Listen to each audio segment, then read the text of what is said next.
Alright, this is the rear view mirror camera install 2023 Mercedes Sprinter van. If anybody has a Sprinter van, they know how tough it can be. See out the back windows, see what you're doing.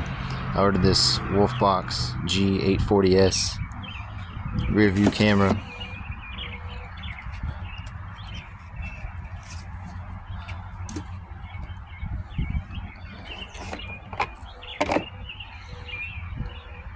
I took the lens cover off already. I've already done an inventory on all the parts. Everything's here.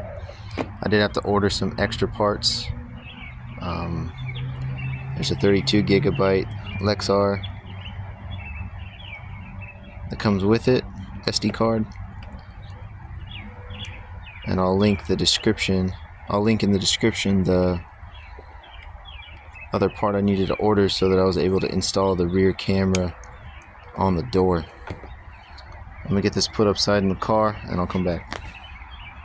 So it's a pretty simple install. It slides right over the mirror. You got a couple of these rubber deals. Hook it on the top here. Pull it down and around to the bottom. Like that. Press it in. One on each side. And that's installed on the rearview mirror. Now we're gonna run the wiring all the way back for the camera. Alright, we're starting in the back with the camera. I pulled the cover off already, I shouldn't have. But there's a mount kit that you can buy to mount it inside. And the reason I chose this was because the only camera mounting spot you really have is right there on the 360 package. It's already installed.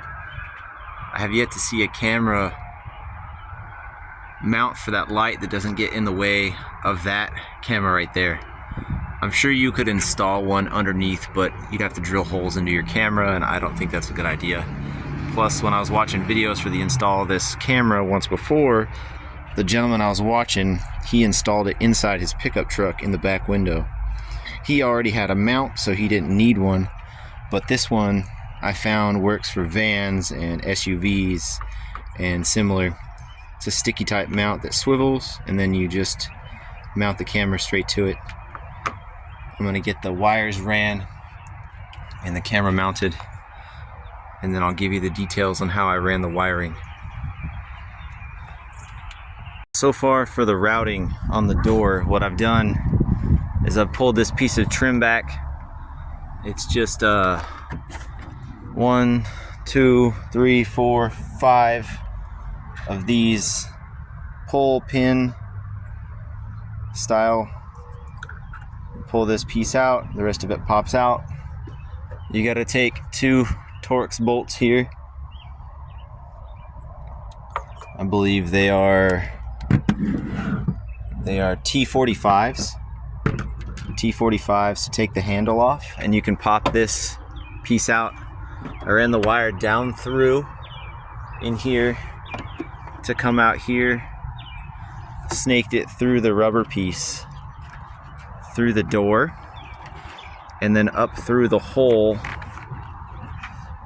where the defrost wires come through.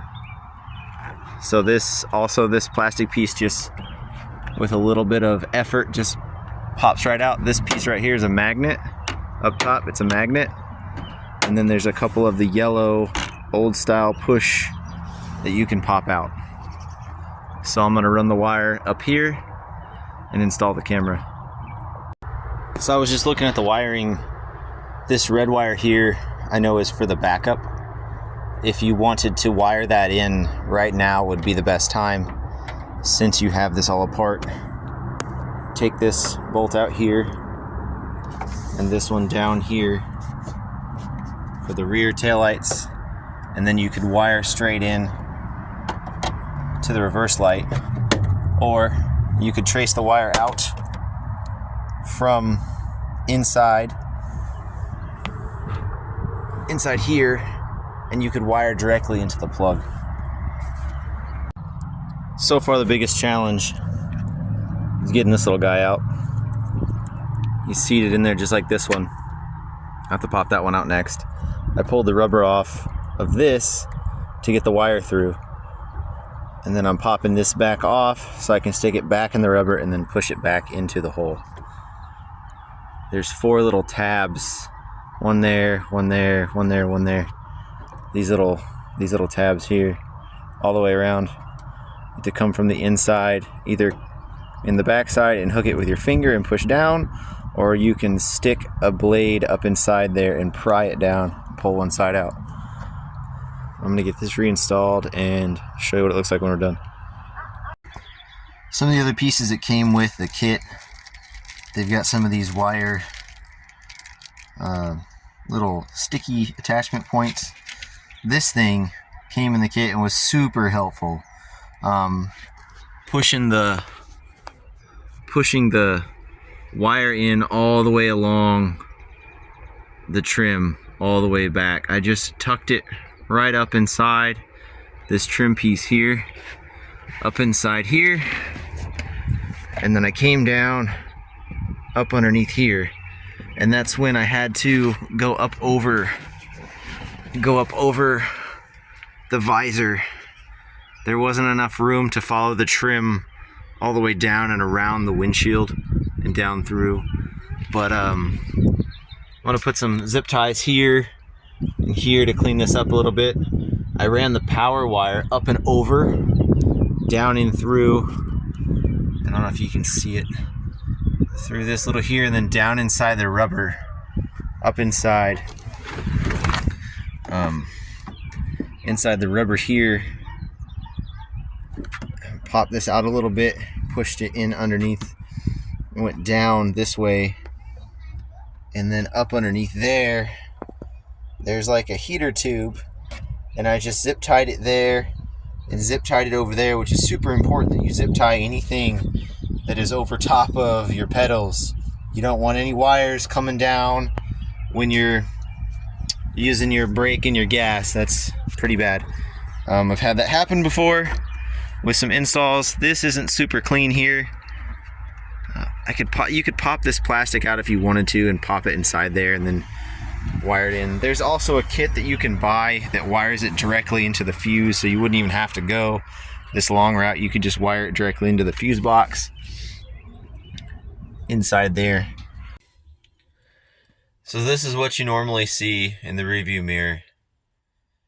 I know there's curtains in the back, but you can't really see much out the rear windows with all the headrests in the way. So that's what it looks like without the camera, and now I'm going to turn the camera on. So this is what you see with the camera turned on. You get a pretty good view of everything behind your van, out the back window.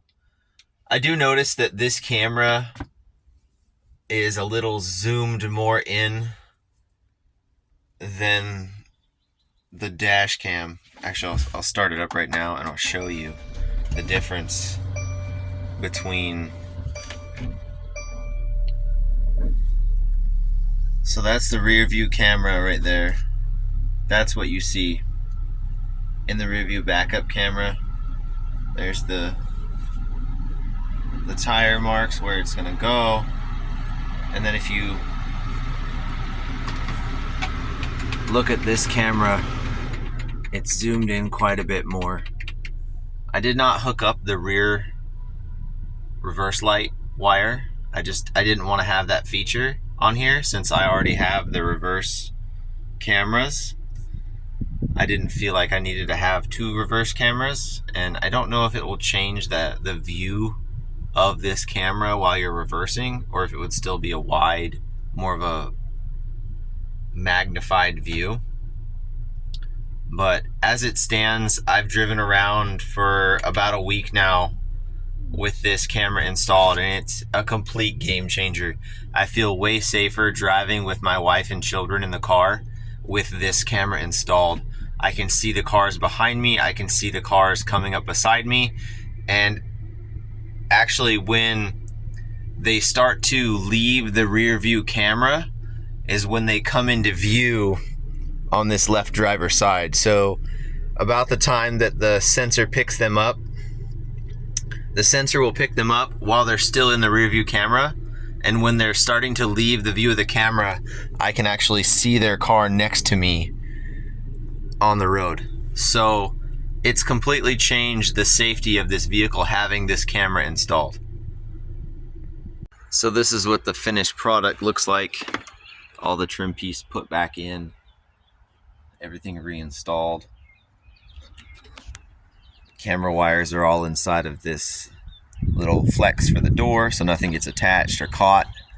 And then the wires just run right up and use those attachment points that came in the box. The camera has been there for over a week or so now. I open and close this door all the time, getting groceries and the kids' stuff and whatnot. And the camera has not moved. It's been stable this entire time. The one thing, it does have a slight delayed startup.